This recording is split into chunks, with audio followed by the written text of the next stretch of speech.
Good afternoon. This is All India Radio and I am Valsa Williams with the Midday News.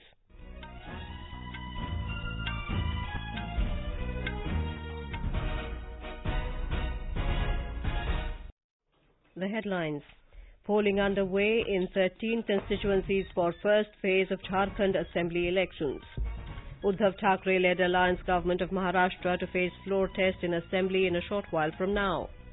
President Ramnath Kovind says technology will play an important role in achieving the target of $5 trillion economy. Defence Minister Rajnath Singh asserts Pakistan has now been isolated after being exposed on the issue of terrorism at global platforms. In badminton, Sourabh Verma and Rituparna to play their singles semifinals in Syed Modi International Championships in Lucknow today.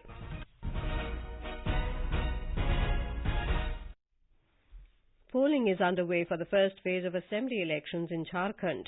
13 constituencies spread over 6 districts are going to polls in this phase. The districts are Chatra, Palamu, Gumla, Garhwa, Latehar and Lohardaga. Most of the constituencies in these districts fall under Naxal-infested areas.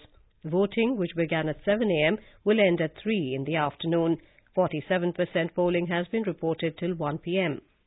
Elaborate security arrangements have been made for free and fair polls. Special Police Observer Mrinal Kant Das is monitoring the polling process. Interstate borders of Jharkhand have been sealed. Patrolling has been intensified and combing operation is on to nab anti-social elements.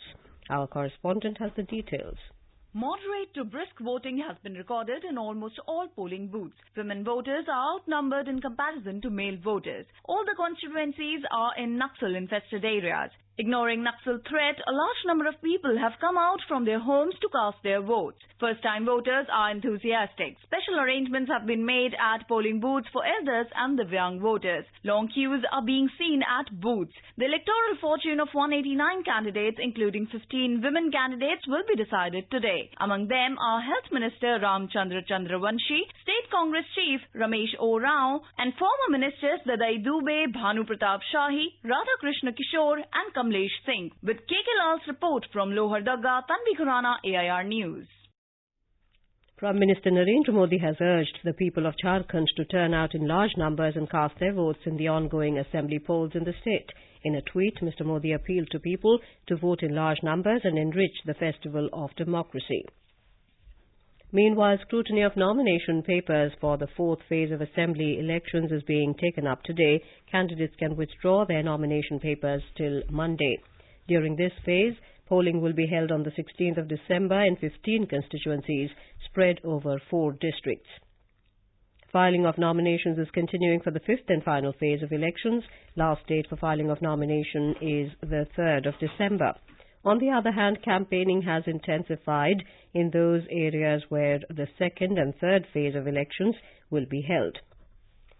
Senior BJP leader and Chief Minister Raghubar Das, JMM leader Hemant Soren, JVM President Babulal Marandi, AJSU Chief Sudesh Kumar Mahato are addressing election rallies. Besides, the Congress leaders of RJD and left parties are also addressing election meetings to woo voters. The 81-member Jharkhand Assembly is going to the polls in 5 phases between the 30th of November and the 20th of December. Counting of votes will be held on the 23rd of December. The Uddhav Thackeray-led Maha Vikas Aghadi government of Maharashtra will face floor test in the Assembly today. A special 2-day session began today. Mr. Thackeray heading the government of the newly formed alliance Maha Vikas Aghadi, which is an alliance of the Shiv Sena Nationalist Congress Party NCP and the Congress. Dilip Valse Patil of the NCP has been appointed as the pro tem speaker for the special 2-day session of the Assembly beginning today. Shiv Sena Chief Uddhav Thackeray took oath as the Chief Minister of Maharashtra on Thursday. Governor B.S. Koshyari had asked Mr. Thackeray to prove majority by the 3rd of December. The Shiv Sena, NCP and Congress formed the government after the Thackeray-led party fell out with pre-poll ally BJP over the sharing of chief ministerial post. The ruling combine has claimed support of 162 MLAs in the 288-member Assembly. In the Assembly poll results, the BJP had emerged as the single largest party with 105 seats, while Shiv Sena got 56 seats. NCP won 54, and Congress secured 44 seats. More from our correspondent. The trust vote for Mahavikas Aghadi will take place in a short time now, preceded by introduction of new ministers in the House. Shiv Sena, NCP and Congress have issued whip to their MLAs, directing them to be present in the Assembly. On Sunday, the Assembly Speaker's election will be held, followed by tabling a motion of thanks on Governor's address in the House. Shiv Sena leader Sanjay Raut this morning claimed support of 170 MLAs in the 288-member Assembly. Sonali Ghadiyar Patil, AIR News, Mumbai. President Ramnath Kovind today said that technology will play an important role in achieving the target of $5 trillion economy of the country as set by Prime Minister Narendra Modi. Addressing the gathering at the international conference in Ranveer Singh Institute of Technology in Kanpur, the President said that apart from giving economic might, new forms of knowledge have bettered the lives of people on the margins of society. President Kovind is in Kanpur, city of Uttar Pradesh today for a day-long tour. This is All India Radio giving you the news. For quick news updates, visit our News on AIR app and follow us on Twitter at AIR News Alerts. You can also visit our website www.newsonair.com. Defence Minister Rajnath Singh has said that Pakistan's efforts for a proxy war against India in the form of terrorism will not succeed. He said the neighbouring country will be defeated in its prospect. Mr. Singh was speaking after reviewing the passing out parade of the 137th course at National Defence Academy in Pune today. The Defence Minister asserted that Pakistan has been exposed at the global platforms on the issue of terrorism and is now isolated. He said credit for India's striking capacity against terrorism goes to the armed forces, who are the country's strength. आपने अपनी जिंदगी में self interest की जगह self discipline को चुना है। सच्चे और अच्छे भारतीय होने का अर्थ है देश सेवा को अपना फर्ज समझना और अपना फर्ज पूरी जिम्मेदारी के साथ निभाना। The impressive parade presented by the cadets concluded with a flypast of Sukhoi fighter planes and Sarang helicopters. Earlier, a total of 284 cadets, including some from foreign countries, were conferred degrees at the convocation ceremony of the 137th course yesterday. The cadets were conferred degrees from the Jawaharlal Nehru University. The Assam government has said that 13 militant groups are engaged in the ongoing peace process in the state. Replying to a question in the State Assembly today, Transport Minister Chandramohan Patwari said peace talks between the centre and pro-talk faction of the United Liberation Front of Assam are progressing in the right direction. The minister said presently only 4 militant outfits are operating in the state, including Alpha Independence. He said the government hopes that this group will also start dialogue in the near future. Mr. Patwari said the members of the militant groups involved in peace talks are being given rehabilitation and skill development training by the state government. Hallmarking for gold jewellery and artefacts will be mandatory across the country from the 15th of January 2021 to ensure purity of the precious metal. Briefing reporters in New Delhi yesterday, Consumer Affairs Minister Ramvilas Paswan said notification in this regard will be issued by the 15th of January next year, giving a period of 1 year for implementation. 15 जनवरी 2020 को notification जारी कर दिया जाएगा। Notify करने के बाद जितने jewellers हैं उनको कहा जाएगा कि इसको जितना जल्दी से हो जो पुरानी है उसको डिस्पोज ऑफ करो या दोबारा बना करके उसमें हॉल मार्किंग का शर्त उसको उसमें रखने का काम करो। Japanese Foreign Affairs Minister Toshimitsu Motegi and Japanese Defense Minister Taro Kono called on Prime Minister Narendra Modi in New Delhi this morning. The Japanese ministers are on a day's working visit to participate in 2+2 India-Japan dialogue today. They will also meet External Affairs Minister Dr. S. Jaishankar ahead of the dialogue. The meeting will provide an opportunity for the two sides to further strengthen defence and security cooperation to provide greater depth to the India-Japan Special Strategic and Global Partnership. Information and Broadcasting Minister Prakash Javadekar has said that the country maintained a composed reaction following the Supreme Court's verdict in Ayodhya land dispute, paving the way for building a magnificent Ram Mandir. Addressing media in New Delhi, he said there has been minimum violence in Jammu and Kashmir for the past 6 months. Highlighting other achievements of the government, the minister said it has been addressing the economic challenges due to headwinds in the global economy. He said major economic reforms have been undertaken during this period. He further said more money has flown into the hands of the people. Stating that the government has taken several developmental schemes, he said the country is making an all-round progress, making India an attractive destination.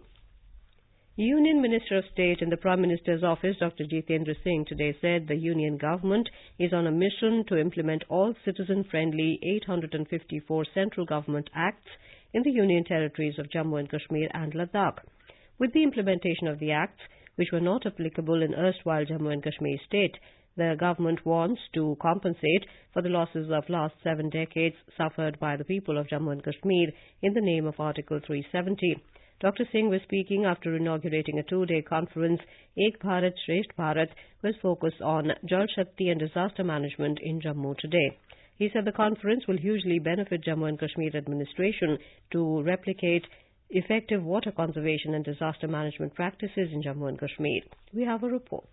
This is the second major conference being organized by the central government after abrogation of Article 370. Dr. Singh made it clear that central government is firmly moving forward with the concept of one nation in mind to transform Jammu and Kashmir on a developmental path through good governance practices. He further said PM Modi is personally committed to reach out to the people of J&K. Nasir Akhir, AIR News, Jammu.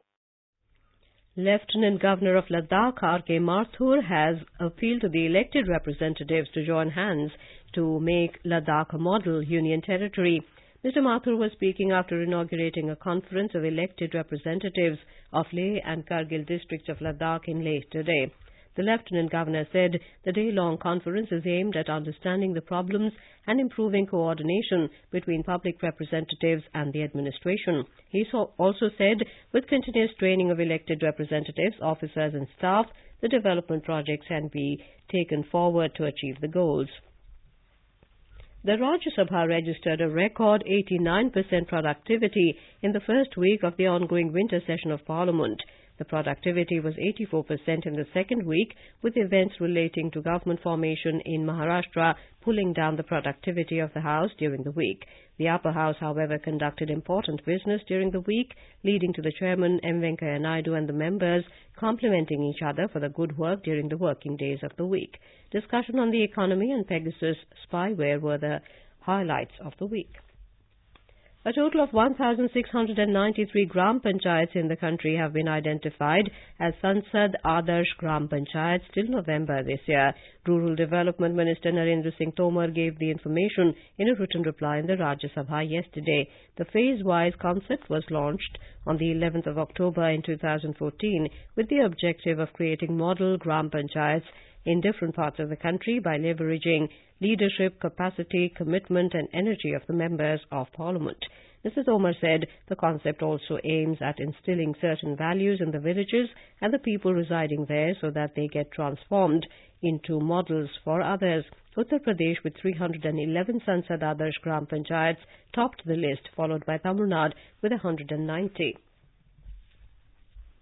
In badminton, Indian shuttlers Sourabh Verma and Rituparna will play their singles semifinals in the Syed Modi International Championships in Lucknow today. Sourabh defeated Thailand's Kunlavut Viditsarn in the men's singles quarterfinal yesterday. He will face Korea's Heo Kwang-hee for a place in the finals. In the women's singles, Rituparna overcame Shruti Mandada in an all-Indian quarterfinals. She will face Thailand's Pithayaporn Chaiwan in the last four stage. And now, before we end the bulletin, the headlines once again. Polling underway in 13 constituencies for first phase of Jharkhand Assembly elections. Uddhav Thackeray-led alliance government of Maharashtra to face floor test in Assembly in a short while from now. President Ramnath Kovind says technology will play an important role in achieving the target of $5 trillion economy. Defence Minister Rajnath Singh asserts Pakistan has now been isolated after being exposed on the issue of terrorism at global platforms. In badminton, Sourabh Verma and Rituparna to play their singles semi-finals in Syed Modi International Championships in Lucknow today. For details of these stories and more, visit News on AIR app and log on to our website www.newsonair.com. And with that, we end the midday news.